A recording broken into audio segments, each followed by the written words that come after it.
everyone, it's Dr. Kelly. I'm back and I'm excited to share with you our bone broth on the fly. Now, I'm sure you've all heard of bone broth before and the wonderful benefits that you can receive from it.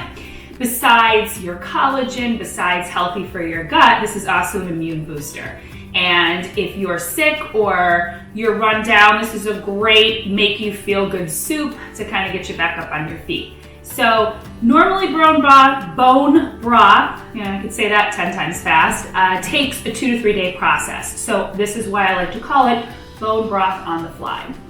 So you could use any type of pre-made bone broth. It comes chicken or there's a fish type bone broth or beef, but we're going to use chicken today. And I like to add a lot of garlic, carrots, and onions to it for taste and to kind of give it a little bit of heartiness.